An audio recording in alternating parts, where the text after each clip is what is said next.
we did these chasing the suns, you'll notice both poi were going the same way. They're either going clockwise or counterclockwise.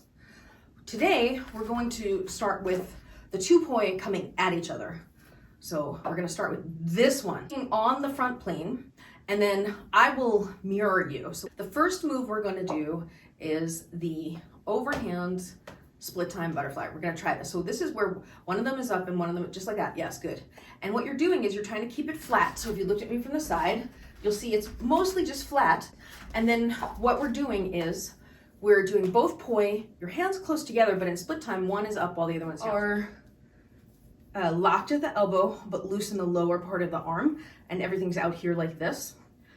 Try opening the elbows to the side and doing the same thing, but so that your hand, your wrist, and you don't have to be up here like ballroom, you could be down here in a nice relaxed position, and then let your hands walk together closer to closer to closer. So if you're out here, they cross, and if you maintain your timing, it won't tangle. I know it seems impossible, but it really does work.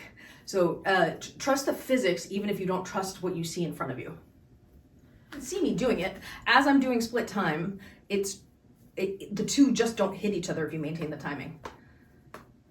Breathe, breathe, breathe. You got it, you got it. Little closer, little closer, little closer, hands closer. This is the split time butterfly. And then take your circle with your right hand in front of you and overhand, and now make it big. Make it big. And now come back to small. So make it big once, and then back to small. Big extension, and then back to small. And when I say small, I mean just your fingertips. Your arm shouldn't be, yes, that's. So big, and then just your fingertips. And big, and just your fingertips. So let's start again back in that small one where we're split time with the two poi, regular size, walking in toward each other, hands coming close right in front of your body, keeping the split time even, really isolating the motion to the fingertips. And then when you're ready, you're gonna go big, and then come back to small. Big and big. I'll try and show my hands here so that you can see.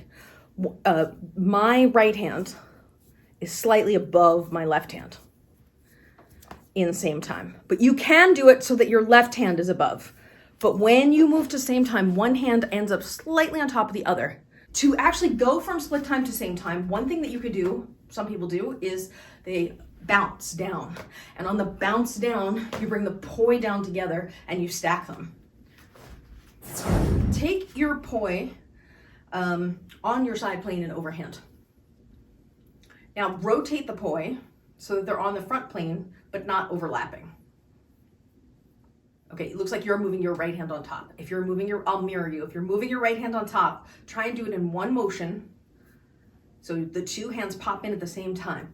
And what you could do is, if instead of them being at the same height, now I'm doing this as a mirror. So I will raise what would be your right hand and lower what would be your left hand. You maintain the same timing, and then you pop the two into a stack. And then get the hands closer together and closer together and closer together on top of each other. Yes, without crossing over the other side. You're slightly like this. You want to bring your right hand back so that the two hands are really stacked, like one right on top of the other. You watch my butterfly from the side. So if you look at it this way, it looks like they're in the same plane, but if I relax my two poi, they're really not. The bottom one is tilted, the top of it is tilted away from me, and then the top one, the top of it is tilted, so when I mean the top, like up here, is tilted toward me, and that's how they're not hitting. So it's ever so subtle. But for a lot of people, when they start focusing on that, that's too subtle a control, and it's easier to focus on just the relative hand positions and getting the hands closer together. So you actually have more chance of hitting when the poi are further apart, I think, than when the hands are closer together.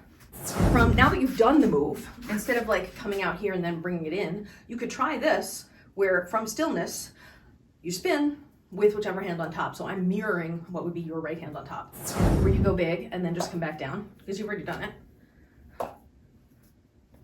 And then you'll notice if your right hand is on top, when you go big, shoot for your right hand being on top again.